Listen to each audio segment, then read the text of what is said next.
Bonjour à tous, on se retrouve aujourd'hui pour le jour numéro 12 du calendrier de l'Avent et aujourd'hui je vais vous montrer comment réaliser cette canne à sucre avec son gros nœud. C'est parti. Donc tout d'abord vous allez réaliser un gros boudin de pâte blanche. Ensuite avec encore un bout de pâte blanche, vous allez venir réaliser un long colobin beaucoup plus fin que la base que vous avez réalisée. Vous allez prendre maintenant du rouge et vous allez faire pareil, la même chose, des colombins de la même taille que le précédent blanc. Et maintenant on va venir assembler tout ça sur le gros blanc. Donc vous mettez une bande de rouge, ensuite une bande de blanc et vous essayez de faire des morceaux de plus ou moins le même diamètre, enfin à peu près la même épaisseur pour chacun. Donc vous n'hésitez pas à étirer votre pâte si vous trouvez que c'est trop gros. Et donc on va faire ça tout le tour de notre gros boudin pour réaliser donc notre canne à sucre.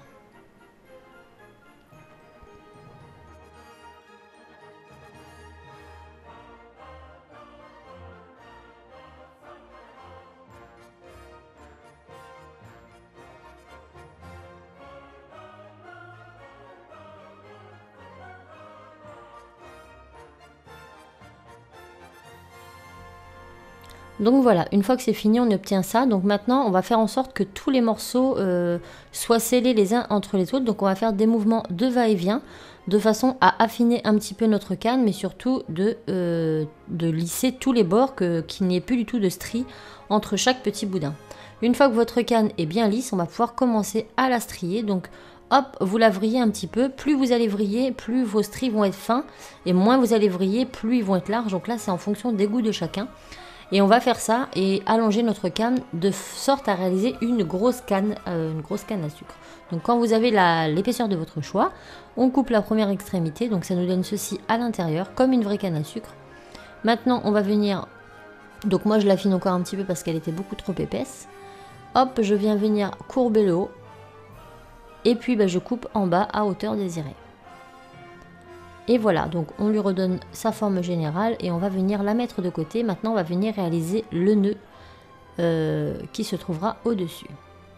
Donc on va commencer par réaliser cette plaque. Donc la plaque, j'ai tout simplement découpé des bandes dans du rouge et des bandes dans du blanc, puis je les ai posées l'une à côté de l'autre. Donc ce passage a été coupé par la caméra, je suis désolée, mais c'est vraiment pas compliqué du tout.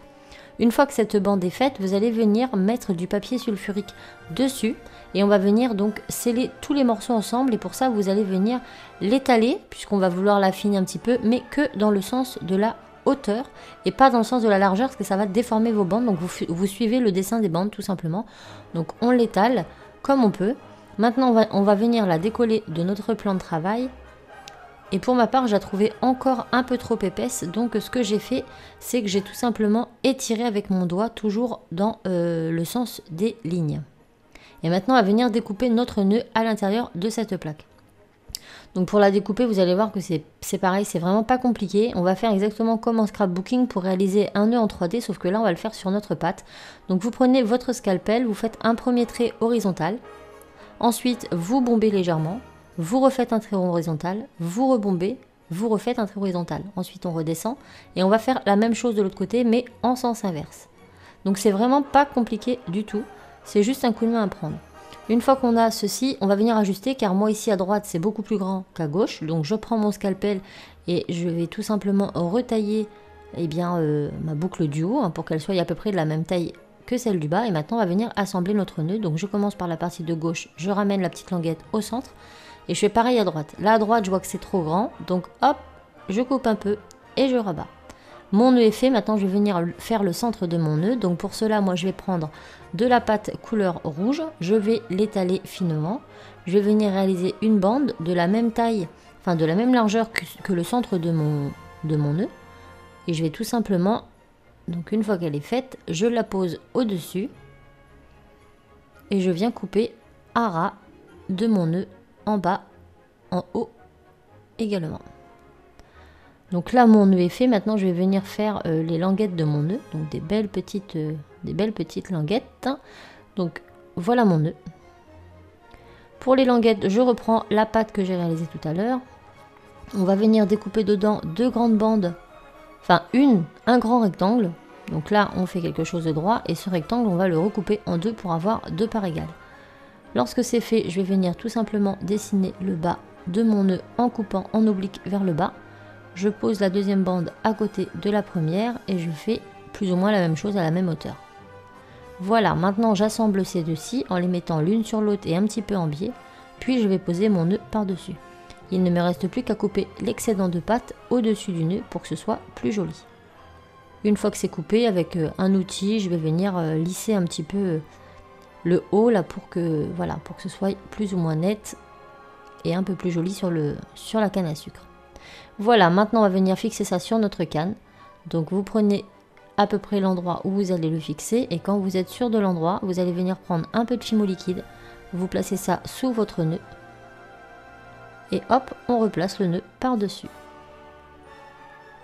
Maintenant avec un outil de Dotting Tool, tout ça, donc là on va venir remettre tout ça en forme. Avec un petit Dotting Tool, on peut, si on le souhaite, réaliser des petits stries au niveau du centre du nœud pour imiter les pliures de notre nœud.